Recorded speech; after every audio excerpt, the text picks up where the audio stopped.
In this video, I'll be looking at how to correct a diffuse infrared hotspot. I'll be looking at how to correct it for a still image, though the correction that I show in Davinci Resolve should work for video as well. If we look at this image, it might not be obvious that there's any hotspot, but if we apply a hue shift or channel swap to give us red foliage and a blue sky, then we can see the sky near the centre of the frame becomes quite reddish, while the outsides of the frame remain blue. Most of the corrections I'll be looking at in this video make use of a flat to correct the hotspot. This is a plain grey image that only captures the vignette or IR hotspot that we want to correct. In the past, I've photographed a large piece of white card to use as the flat, but I found that an Expo Disc V3 works quite well. The Expo Disc is much easier to get a nice flat image without having to worry about casting your shadow over the piece of the card while you're trying to photograph it. So we'll start off with Lightroom. The option to do flat field correction seems to be missing in the current version of Lightroom, so you'll need to use the legacy version of Lightroom Classic. I do find it quite annoying how Adobe labels things legacy when the supposed replacements are missing important features found in the legacy version. I know it doesn't actually make any practical difference, but I prefer it if instead of labeling the old version as legacy, they just label the new version as new, or beta until it can match the old version in terms of features. Anyway, to do the correction in Lightroom Classic, you need to be in the Library module. Select your flat image and the image you want to correct. On the top menu, go to Library, then Flat Field Correction. Click OK, then this will create a new DNG image that applies the flat field correction to your image. It doesn't show up in Lightroom as a separate image, it just replaces your original, but the original is still there on your disk if you need it. Then process your image to taste. Here I'm just adjusting the exposure, white balance and hue. Flat field correction in Lightroom does not let you choose which image is the flat, it just detects it automatically. From comments I've seen online, this isn't always reliable though.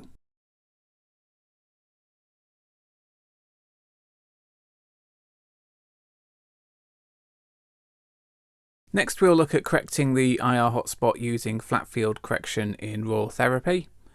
Right click on the thumbnail image and select flat field, then select flat field. Find your flat field image, select it and click the apply button.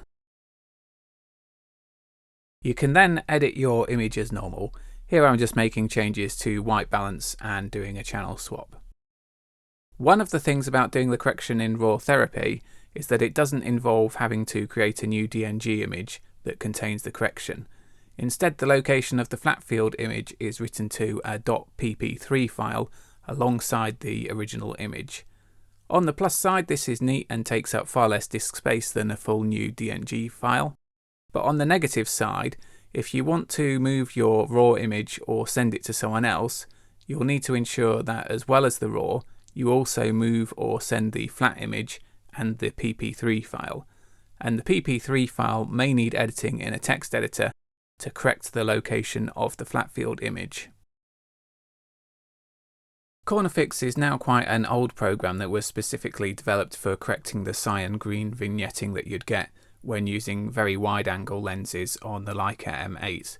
Just like the flat field correction in Lightroom and RAW Therapee, it makes use of a flat image to correct vignetting or hotspots.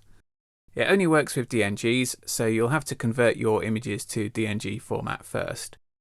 In CornerFix, you need to first load the flat and create a profile. Once this is done, you can then load the image and save out as another corrected DNG. While this works quite well, I don't use DNGs normally, so ending up with the flat, the image, and the corrected image all in DNG format creates a lot of extra files and storage use compared to the other correction methods. Unfortunately, although Lightroom Classic features flat field correction, Adobe Camera RAW does not. However, you can apply a manual fix using a radial adjustment. Because the hotspot is easier to see on the white balance and hue shifted images, I make those changes first.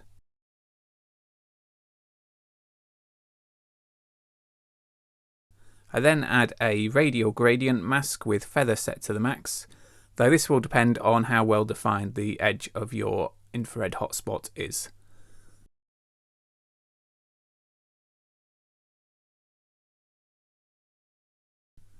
Adjust the white balance settings for this mask until the hotspot is corrected.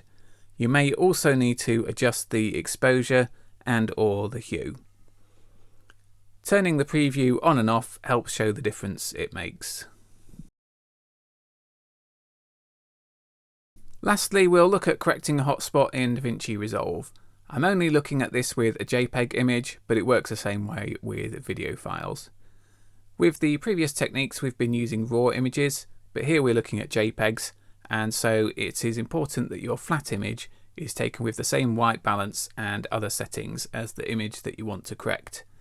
In terms of video, I haven't done that much testing due to the poor weather here in the UK, but from the testing I have done, it seems you're best off just starting or ending your video clip with the flat.